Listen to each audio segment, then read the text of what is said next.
Assalamualaikum warahmatullahi wabarakatuh. Perkenalkan, saya Nurs Fatimah Eskep, peserta Latsar tahun 2022, Angkatan 6 Pemerintah Kabupaten Aceh Timur. Di sini saya akan memaparkan video monolog saya tentang aku dan instansiku. Rumah Sakit Umum Daerah Dr. Zubir Mahmud sebelumnya bernama Rumah Sakit Umum Daerah ID, yang kemudian berubah nama menjadi Rumah Sakit Umum Daerah Dr. Zubir Mahmud pada tanggal 10 Desember 2014 yang lalu. Rumah Sakit Umum Daerah Dr. Zubir Mahmud berlokasi di Jalan Medan Banda Aceh, kilometer 372 ID Timur, menempati gedung baru bantuan dari PT Medco.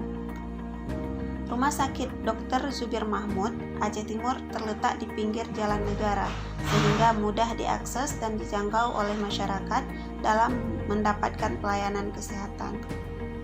Rumah Sakit Umum Daerah Dr. Zubir Mahmud menjadi rumah sakit rujukan masyarakat Aceh Timur. Rujukan yang diberikan berupa rujukan pelayanan medis, rujukan pengetahuan, keterampilan medis maupun non-medis. Pada tanggal 5 Mei 2008, Rumah Sakit Umum Dr. Zubir Mahmud ditetapkan sebagai rumah sakit kelas C oleh Menteri Kesehatan Republik Indonesia. Dan pada tanggal 13 April 2022 kemarin, Rumah Sakit Umum Daerah Dr. Zubir Mahmud melakukan persiapan visitasi kenaikan kelas ke tipe B.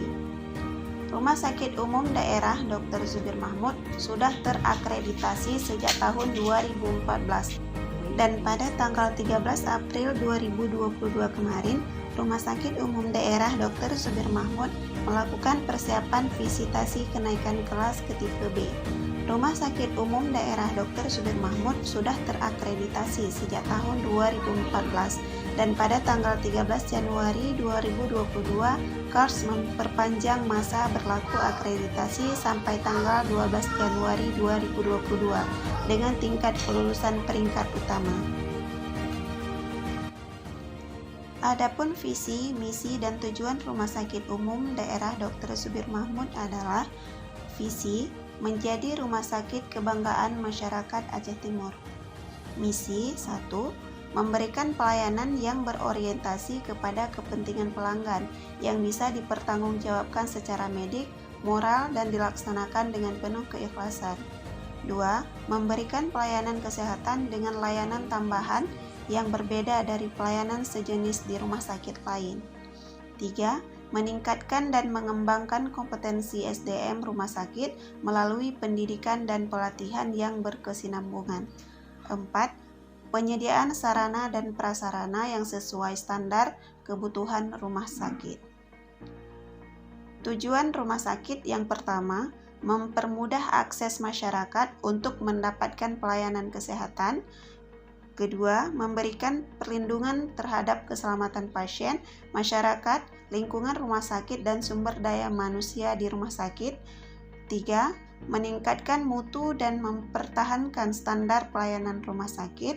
Yang keempat, memberikan pelayanan kesehatan paripurna yang berkualitas dan memuaskan kepada pasien. Sebagai seorang perawat profesional, saya mempunyai beberapa uraian tugas berdasarkan Permenpan RB nomor 35 tahun 2019. Di antaranya yang pertama, melakukan asuhan keperawatan lanjutan pada pasien dan keluarga mulai dari pengkajian, analisa data, menegakkan diagnosa keperawatan, menyusun rencana tindakan keperawatan, melakukan intervensi atau implementasi terhadap rencana tindakan yang telah dibuat, lalu melakukan evaluasi dan dokumentasi. Yang kedua, menerapkan komunikasi terapeutik dalam pemberian asuhan keperawatan.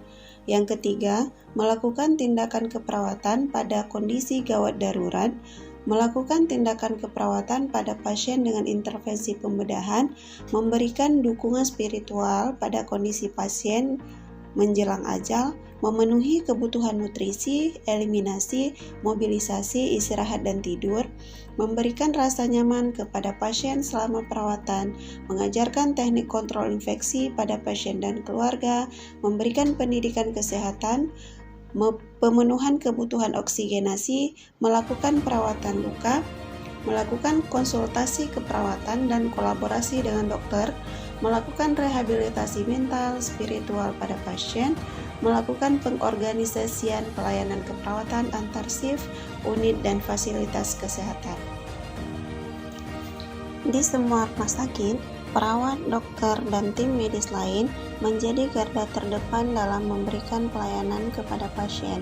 Untuk itu, perawat dituntut untuk selalu cekatan, mampu menganalisa kondisi pasien, cepat dan tanggap dalam memberikan pelayanan keperawatan, tidak membeda-bedakan pasien, dan selalu memperhatikan privasi pasien.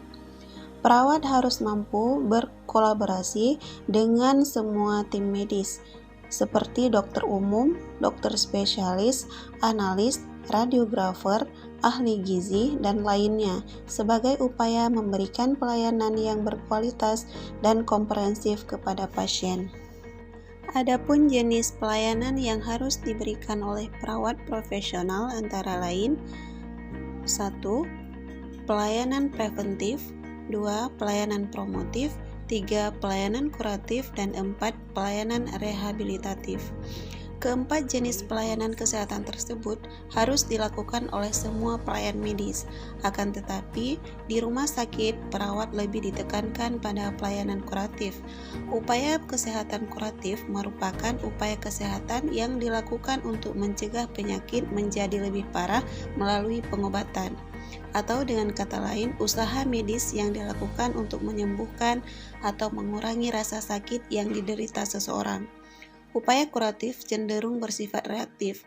Maksudnya, upaya kesehatan ini umumnya dilakukan setelah adanya suatu penyakit atau setelah adanya masalah. Profesi perawat sangat berperan dalam peningkatan mutu pelayanan rumah sakit. Untuk meningkatkan mutu dan keselamatan pasien, perawat harus menerapkan prinsip pasien sebagai pusat layanan kesehatan dan keselamatan pasien sebagai indikator utamanya. Mutu pelayanan keperawatan sebagai indikator kualitas pelayanan kesehatan menjadi salah satu faktor penentu citra institusi pelayanan kesehatan di mata masyarakat. Hal ini terjadi karena keperawatan merupakan sekelompok profesi dengan jumlah terbanyak, paling depan dan terdekat dengan penderitaan, kesakitan yang dialami pasien dan keluarga. Salah satu indikator dari mutu pelayanan keperawatan itu adalah apakah pelayanan keperawatan yang diberikan itu memuaskan atau tidak. Pelayanan keperawatan merupakan salah satu faktor penentu baik buruknya mutu dan citra tempat pelayanan kesehatan, sehingga akan dapat mempengaruhi kepuasan pasien. Ada beberapa hal yang harus dilakukan oleh seorang ASN agar kinerja menjadi lebih baik, yaitu terkait dengan manajemen ASN, di mana perawat sebagai pelayan publik harus memberikan pelayanan yang profesional dan berkualitas kepada pasien, keluarga, ataupun masyarakat dengan menerapkan 5 proses asuhan keperawatan dan dipengaruhi oleh komitmen beberapa bidang, seperti bidang pelayanan medis, bidang penunjang medis, dan bidang manajemen sebagai pemangku kepentingan dalam membuat sebuah kebijakan, regulasi, sarana, dan prasarana yang dibutuhkan. Semua bidang ini dapat mempengaruhi kinerja ASN dalam memberikan pelayanan prima kepada pasien.